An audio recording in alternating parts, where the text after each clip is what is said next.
Hello friends, आज की इस वीडियो में जो हमारा प्रॉफिट एंड लॉस से जो क्वेश्चन पूछे जाते हैं उसका हम बेसिक पहले जानेंगे, फिर क्वेश्चन करेंगे। तो लाभ और हानि से जो भी आपके क्वेश्चन पूछे जाते हैं उसको सबसे पहले हम जानते हैं क्रय मूल्य और विक्रय मूल्य क्या होगा। तो पूरा बेसिक जानने के बाद फिर हम प्रीवियस ईयर में जो हमारे क्वेश्चन पूछे गए हैं वो भी हम सॉल्व करेंगे। तो पहले हम इसका बेसिक जान लेते हैं। तो देखो, इतना तो आपको पता ही होगा क्रय मूल्य और विक्रय मूल्य किसे कहते हैं। सबसे पहले आते हैं क्रय मूल्य पर। क्रय मूल्य देखो, जैसे कि ये पेन है हमारा, ये जितने रुपए का खरीदा गया होगा ये इसका क्या होगा, क्रय मूल्य। जैसे ये पेन 10 रुपए का आया तो इस पेन का क्रय मूल्य क्या हो जाएगा, पेन का क्रय मूल्य 10 रुपए बराबर 10 रुपए। ठीक। अब इसी पेन को अगर हम, यानी हमने 10 में खरीदा और इसको हम 15 रुपए में बेच दें, इस पेन को 15 रुपए में बेच दें, तो ये हमारा क्या होगा, विक्रय मूल्य। ठीक। यानी कहने का मतलब है जो वस्तु किसी मूल्य पर खरीदी जाती है, जैसे पेन हमने 10 रुपए का खरीदा ये पेन, और हमने 15 रुपए का बेच दिया, तो जिस मूल्य पर कोई वस्तु बेची जाती है उसको विक्रय मूल्य कहते हैं, और जिस मूल्य पर कोई वस्तु खरीदी जाती है उसको क्रय मूल्य कहते हैं। तो ये हमारा विक्रय मूल्य हो जाएगा। अब यहाँ पर अगर आपको लाभ निकालना हो तो लाभ और हानि हम कैसे निकालेंगे। तो यहाँ पर हम लाभ निकाल सकते हैं। लाभ बराबर क्या हो जाएगा, लाभ हम आसानी से निकाल सकते हैं। हमने पेन कितने में खरीदा था, 10 में खरीदा था और 15 में बेच दिया था।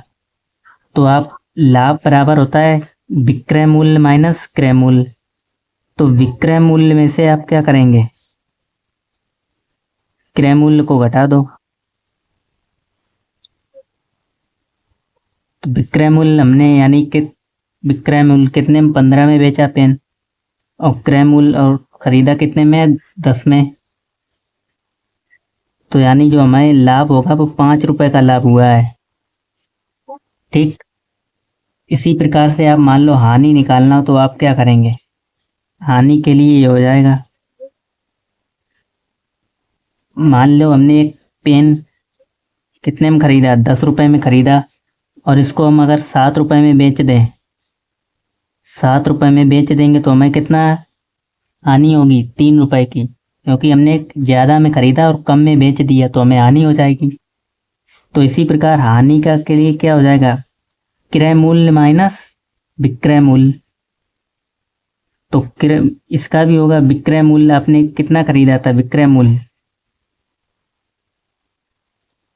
इसमें हो जाएगा क्रय मूल्य माइनस विक्रय मूल्य। तो क्रय मूल्य माइनस विक्रय मूल्य, हमने 10 में खरीदा था और कितने में बेचा, 7 रुपए में बेच दिया, तो हमें हानि जो हुई वो 3 रुपए की हानि हो जाएगी। इतना तो हम सारे लोग बेसिक जानते ही हैं। अब देखो, हानि परसेंटेज, यानी परसेंटेज में हानि आपको निकालनी होगी और प्रतिशत में लाभ निकालना होगा। वो कैसे निकालेंगे, अगर आपको प्रतिशत लाभ निकालना है तो कैसे निकालेंगे, प्रतिशत लाभ पूछा जाएगा, कहेगा प्रतिशत लाभ ज्ञात कीजिए। तो इसके लिए फॉर्मूला होता है लाभ इंटू 100 बट्टे में क्रय मूल्य। ठीक।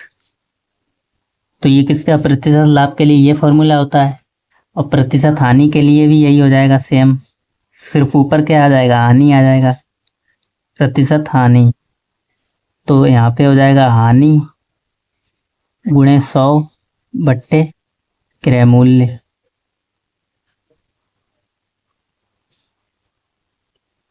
तो इतना ही कुछ आपको बेसिक जानना था, बाकी जो क्वेश्चन में यूज होगा वो हम आगे डिस्कस करते चलेंगे। अब हम एक एग्जाम्पल के लेते हैं, उसके जरिए समझते हैं इन क्वेश्चनों को। तो जैसे कि फर्स्ट एग्जाम्पल देखो, रमेश ने एक रेडियो जो है कितने में खरीदा, 500 रुपए में खरीदा, और 550 रुपए में क्या किया, बेच दिया, 550 रुपए में बेच दिया। तो उसके लाभ अथवा हानि को निकालें, यानी उसको लाभ हुआ या हानि हुई है। तो रमेश ने जो रेडियो खरीदा वो कितने में खरीदा? तो रेडियो का मूल्य क्या था? रेडियो कितने में खरीदा? 500 रुपये में खरीदा। तो ये क्या हो जाएगा? रेडियो का क्रय मूल्य हो जाएगा। और क्रय मूल्य को हम इंग्लिश में लिखते हैं तो कॉस्ट प्राइस यानी CPM शॉर्ट में कहेंगे, और विक्रय मूल्य को कहते हैं सेलिंग प्राइस यानी SP। तो यहाँ पे हम CP और SP लेके चलेंगे। तो ये हमारा क्या हो जाएगा? CP हो जाएगा, कॉस्ट प्राइस, यानी वो उसने खरीदा कितने में? 500 रुपये में खरीदा। और बेचा कितने में? यानी सेलिंग प्राइस कितने में बेचा? 550 रुपये में। तो पूछ रहा है उसको हानि हुई है या लाभ हुई है। तो आप यहाँ से खुद ही अंदाजा लगा सकते हैं उसको क्या हो रहा है। जब कोई वस्तु कम में खरीदी और उसने ज़्यादा में बेच दी तो उसको लाभ ही तो हुआ होगा। तो अब अभी हमने लाभ का फार्मूला लगाया है, लिखवाया। लाभ बराबर क्या होता है? विक्रय मूल्य माइनस क्रय मूल्य। यानी अगर आप इंग्लिश में लिखना चाहें तो प्रॉफिट बराबर विक्रय मूल्य को कहते हैं SP यानी सेलिंग प्राइस माइनस क्रय मूल्य को कहते हैं कॉस्ट प्राइस। तो प्रॉफिट बराबर क्या हो जाएगा? SP minus CP। तो यहाँ से लिखेंगे लाभ बराबर SP माइनस CP। तो SP हमें कितना दिया? 550 और CP 500 रुपये। तो उसे कितना लाभ हुआ? 50 रुपये का लाभ हुआ। ठीक। देखो दूसरा प्रश्न हमें क्या दे रखा है? कह रहा है किसी वस्तु का क्रय मूल्य जो है कितना? 250 रुपये है और विक्रय मूल्य 200 रुपये है। तो हानि बताइए। बहुत ही सरल है। तो क्रय मूल्य को हम क्या कहते हैं? CP। CP बराबर हमें कितना दे रखा है? 250 रुपये। और विक्रय मूल्य यानी SP 200 रुपये।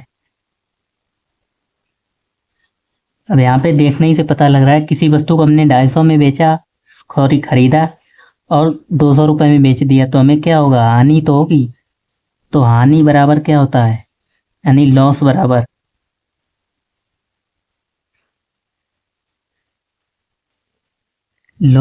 क्या हो जाएगा यहाँ पे?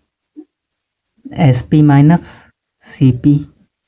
तो SP हमारा क्या था? सॉरी, CP माइनस SP, क्योंकि हमें हानि निकालना है। तो CP माइनस SP। तो 250 में से हम कितना घटाएंगे? 200 घटाएंगे, बचेगा 50। तो हमें 50 रुपये की क्या हुआ? हानि हुई है। ठीक। नेक्स्ट देखो क्वेश्चन नंबर 3 हमें क्या दिया? कह रहा राजू ने एक 550 रुपये की एक साइकिल खरीदी और वह कितने रुपए में बेचे कि उसे 10% का लाभ हो। तो उसने खरीदी कितने की? 550 रुपये की। तो ये हमारा क्या हो जाएगा? कॉस्ट प्राइस यानी CP बराबर हमें क्या दे रखा है? 550। वह कितने रुपए में बेचे कि उसे 10% का लाभ हो, यानी प्रॉफिट बराबर दिया है किसमें? परसेंटेज में, कि उसे 10% का लाभ हो। तो हमें यहाँ पे क्या ज्ञात करना है? वह कितने रुपए में बेचे, यानी हमसे SP पूछा गया है। क्रय मूल्य हमें CP क्या दिया है? 550। तो इसका हम कितना निकालेंगे? इसका आप 10% निकाल लो। तो 550 का 10% कितना हो जाएगा? 550 का 10% यानी हम ऐसे लिख सकते हैं 550 गुणे 10/100। 10 यहाँ से 10 बचेगा 55, यानी 10%। 550 का 10% 55 रुपये आया है। तो हमें 55 रुपये का लाभ हुआ है, जबकि हमें किस में दिया था? परसेंटेज में दिया था। अब हम अपना SP निकाल सकते हैं, यानी विक्रय मूल्य। तो SP बराबर क्या हो जाएगा? CP प्लस प्रॉफिट यानी लाभ। तो CP तो हमें पहले 550 ही दिया था और हमें कितने का लाभ हुआ है? 55 रुपये का। तो टोटल जो हमारा विक्रय मूल्य हो जाएगा वो कितना हो जाएगा? 605 रुपये। ठीक। तो यानी यहाँ से ऑप्शन नंबर हमारा सही हो जाएगा।